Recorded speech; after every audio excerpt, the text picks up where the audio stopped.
Donc voilà, deuxième jour à Ouagadougou. Ouaga, on dit Ouagadou et goût. Donc c'est doux et il y a le goût aussi à Ouagadougou. Donc on va découvrir ça, on va se promener un peu. Là, on va visiter le mausolée de Thomas Sankara. Et puis c'était un endroit incontournable. Hein. Quand tu es à Ouaga, il faut que tu ailles visiter quand même. C'est l'une des personnalités les plus marquantes du Burkina. Hein. Donc on va là-bas comme ça, visiter et puis voir la culture en termes de nourriture, en termes vestimentaires, en termes vraiment de mindset. On va la rencontrer des Burkinabés. Donc voilà.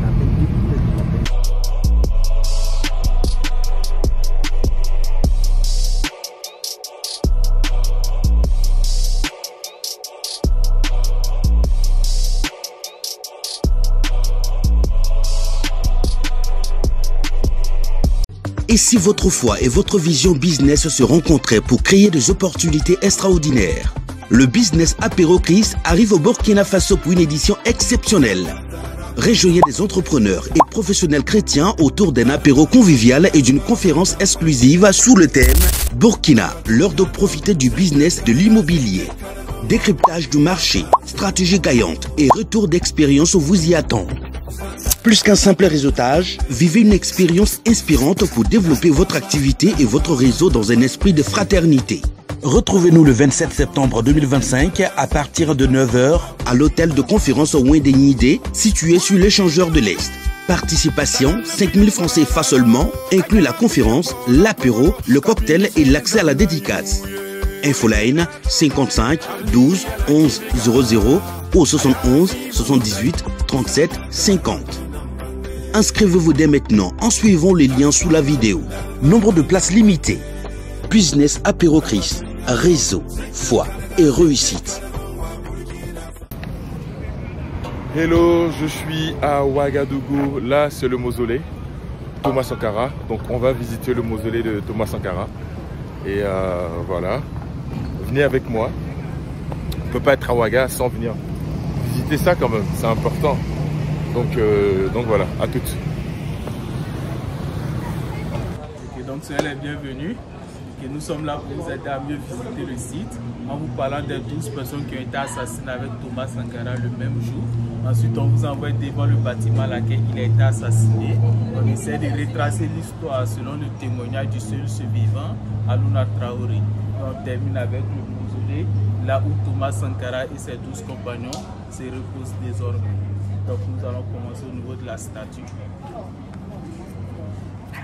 Merci beaucoup.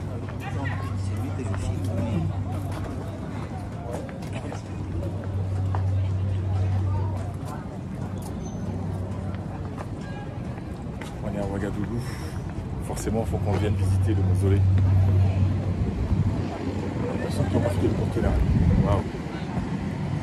Père de la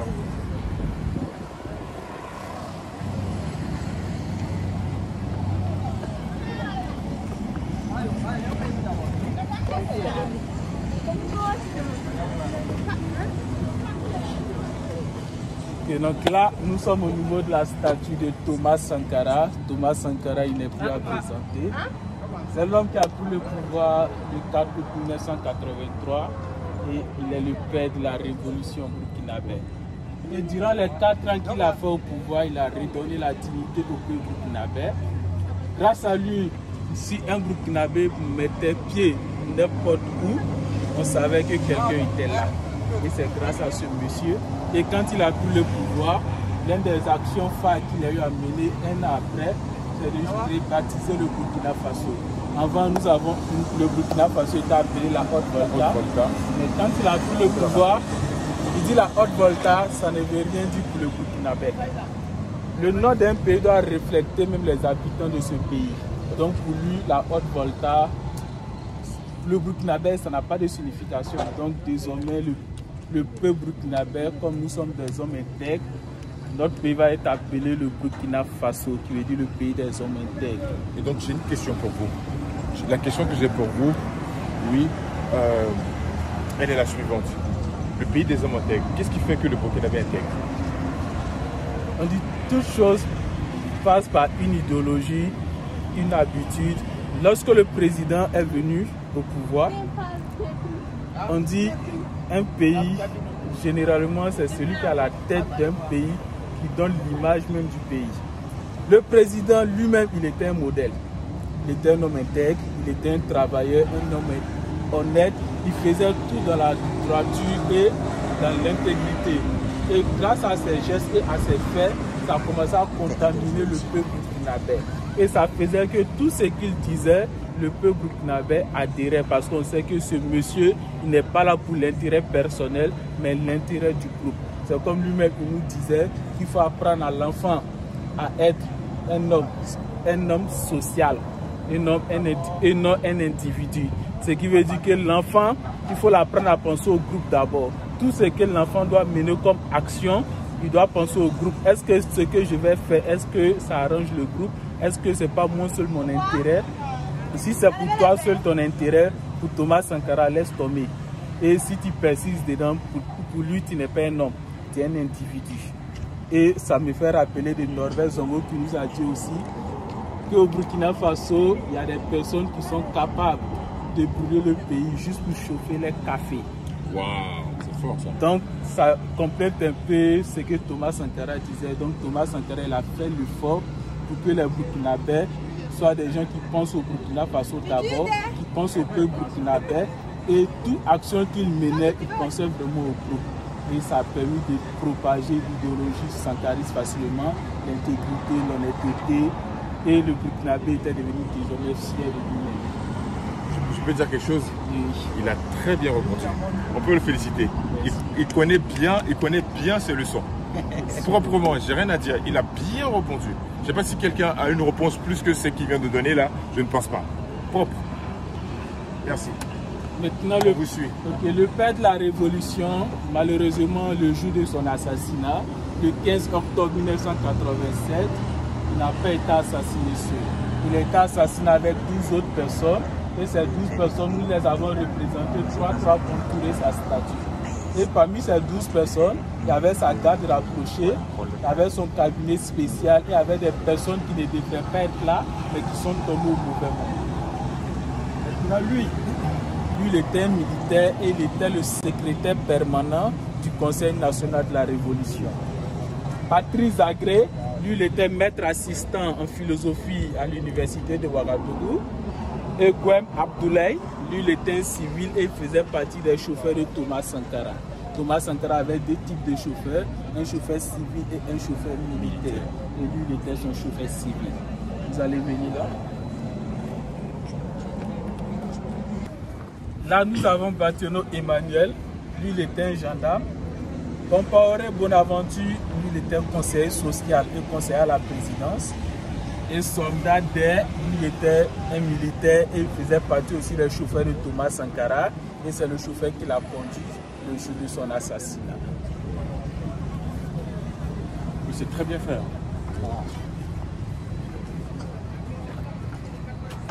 Là, nous avons Ouedraogo Walilai. Ouedraogo Walilai, lui, il était soldat de première classe. Et c'est quelqu'un qui venait juste de rentrer dans l'armée. Et Thomas Sankara l'a pris parmi sa garde rapprochée. Et il était même considéré comme le plus jeune. Malheureusement, le jour de l'assassinat de Thomas Sankara, selon les témoignages, on dit qu'il a été le premier à être assassiné. Kiende Frédéric, lui, il était conseiller juridique. Et Sawadoro Amado, lui, il était militaire. Sawadoro Amado, lui, selon les témoignages, on dit que quand il a été affecté ici le 13 octobre 1987, il disait même à ses collègues que désormais lui aussi n'est plus une petite personne. Il est monté de grade parce que lui désormais il travaille auprès du président de la République. Donc pour lui c'était une fierté. Mais malheureusement sa joie va être de courte durée. Et quelqu'un qui a été affecté le 13 octobre 1987, malheureusement le 15 octobre, il va être assassiné 2 jours après.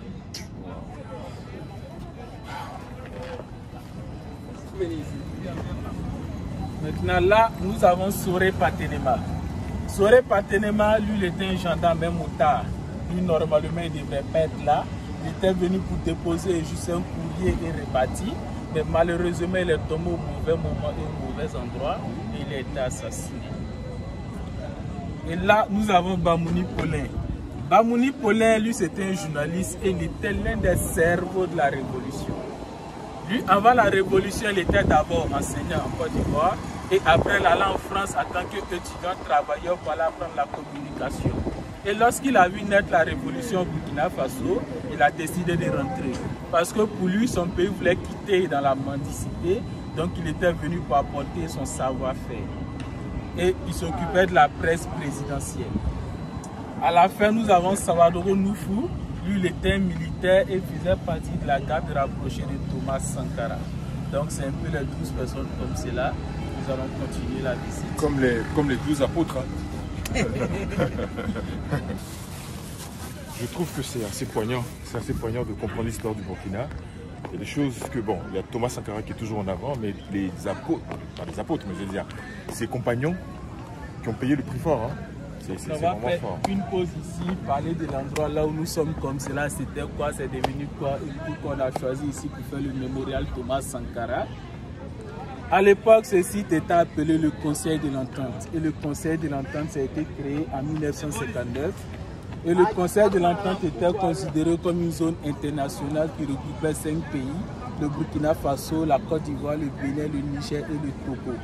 Et tous ces pays avaient pour rôle de discuter des affaires économiques comme des affaires sécuritaires. Et les bâtiments avaient un nom. Et le bâtiment qui nous intéresse plus ici, c'est le bâtiment qui est là. Oui, là où il y a la photo de Thomas Sankara. Ce bâtiment est appelé le bâtiment Burkina. Et le bâtiment Burkina, lorsque Thomas Sankara a pris le pouvoir, il a pris ce bâtiment et il a transformé ça au siège du Conseil national de la Révolution. Et c'est ici que Thomas Sankara venait discuter des vrais sujets de la Révolution avec son cabinet spécial. Mais malheureusement, le jour de son assassinat, ils avaient prévu des réunions. Il y a un qui devrait se passer à 16 h et un autre à 20 h. Et c'est dans la réunion de 16 h qu'ils sont venus les assassiner, sous prétexte que la réunion de 20 h, c'était pour assassiner Blaise Compaoré et certaines personnes de la Révolution.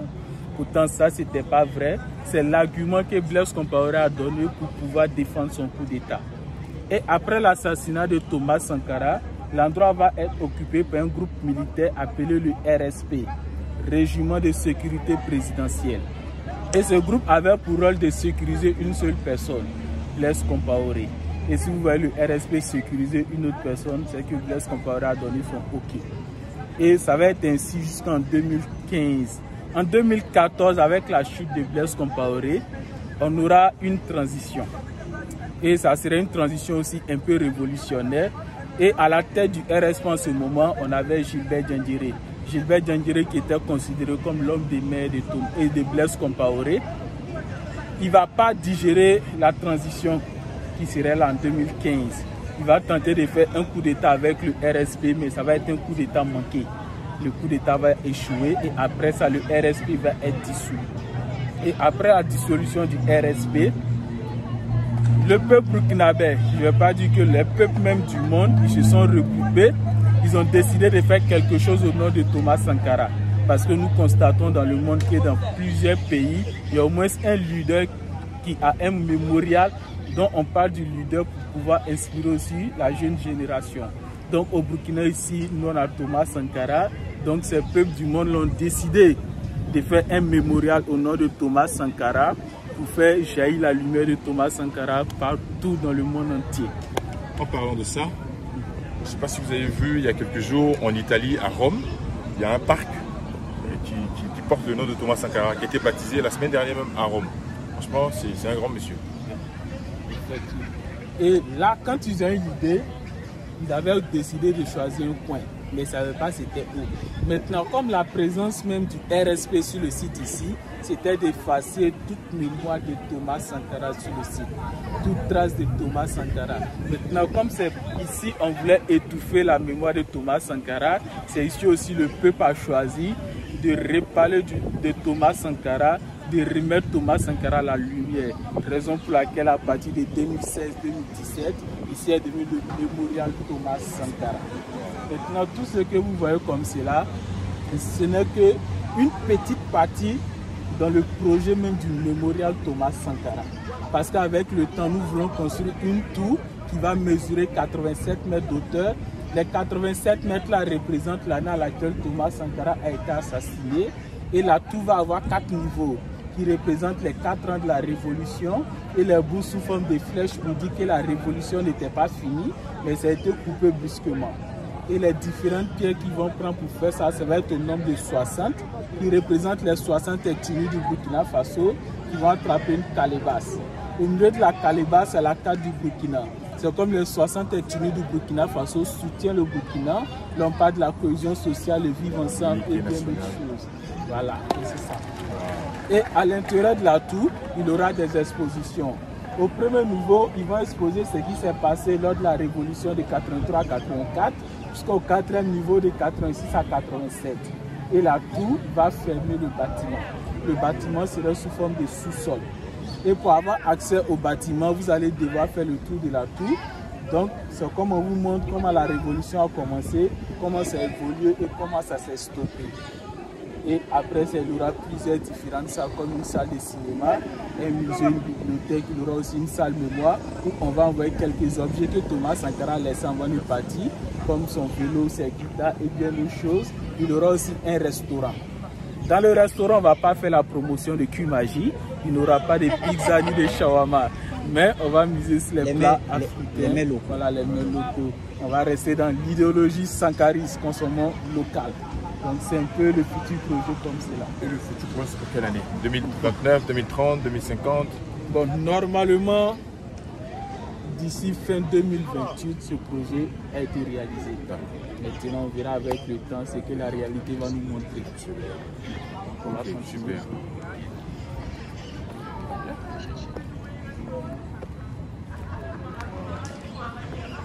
Thomas Sankara là-bas qui a guitare. C'était un homme de culture. Hein. Ça me fait rappeler d'un artiste burkinabé appelé ZS. Okay, ZS oui. Il nous disait dans l'une de ses chansons que la musique sans toi je pète les plombs. C'était un peu Sankara aussi parce que c'est quelqu'un qui travaille beaucoup sous pression, parce qu'il t'envoie une nouvelle idéologie dont les gens ne sont pas habitués. À travers ton idéologie, il y a des gens qui vont perdre des privilèges qu'ils avaient illégalement. Il y a des gens aussi qui vont te combattre parce que pourquoi c'est toi-même qui réalises ce projet et non pas eux. Il y a des gens aussi qui croient en toi mais qui veulent voir aussi des résultats. Avec le temps, s'ils ne voient pas aussi des résultats, ça peut remettre en cause certaines choses, même les soutiens. Donc pour pouvoir satisfaire toutes ces personnes-là qui croient en toi, pour leur montrer aussi que ton idéologie est bénéfique pour le peuple, ça te donne beaucoup de tâches. Tu vas réfléchir beaucoup. Et nous tous, on sait que un travail où on réfléchit beaucoup est plus qu'un travail manuel. Et Thomas Sankara, c'est le physique, le mental est plus épuisant. Hein? Effectivement. Ouais. Et à travers ça, Thomas Sankara travaille beaucoup sous pression. Il dormait très peu. Et pour pouvoir se détendre un peu, c'était sa guitare. Il avait 2 guitares et ces guitares se retrouvent toujours dans sa famille. Avec le futur projet du mémorial Thomas Sankara, nous allons envoyer ces guitares ici. Maintenant, pour ne pas avoir de l'interaction entre ce groupe qui est là et nous, on va se limiter là et on va parler de ce. C'est là où tout s'est passé en fait. Oui, c'est là où tout s'est passé. C'est là où Thomas Sankara a mis les pieds pour la dernière fois. Et c'est devant ce bâtiment qu'il est tombé lorsqu'ils ont tiré sur lui. On dit qu'il est tombé en genou. D'abord, on va le tomber sur son côté gauche et il est mort le poing fermé. Raison pour laquelle ils ont fait la statue aussi de sorte que le poing reste fermé. Maintenant, concernant son assassinat, il y a plusieurs versions. Mais sinon, dans la version du seul survivant, Aluna Traoré. Aluna Traoré nous a dit que le 14, Thomas Sankara l'avait envoyé à Cotonou au Bénin pour une mission rapide. Et le 15, il devrait faire le compte rendu de sa mission. Et le 15 était tombé sur un jeudi. Pourtant, lors de la Révolution, le jeudi faisait partie des jours où on faisait le sport de masse. Et ce jour, Thomas Sankara et son cabinet spécial devraient aller faire le sport à 17 h. Ils ont donc décidé de se voir à 16 h. À 16 h, Aluna Traoré dit qu'eux sont venus au premier moment et Thomas Sankara vient les rejoindre après. Il dit ce jour, Thomas Sankara avait porté un jogging rouge et un t-shirt blanc. Il avait que son pistolet automatique sur lui et il était le seul armé dans la salle. Et sa garde rapprochée était en tenue de sport. Ils n'avaient que des pistolets automatiques, mais eux étaient postés à l'extérieur. Il dit lorsqu'ils ont commencé la réunion, c'était lui, Aluna Traoré, qui avait la parole. Que lui n'avait pas fini de parler et ils ont entendu le bruit d'une voiture. Que c'était comme une voiture qui n'avait pas de champement. Donc le bruit était très fort et c'était agaçant. Et ceux qui sont venus pour faire le mal, il dit une voiture qui est venue par là et une deuxième voiture qui est venue par là. Arrivés, ils ont d'abord éliminé les gars du corps. Et c'est en tirant sur les gars du corps que les Thomas l'ont su qu'il y avait quelque chose qui se passait.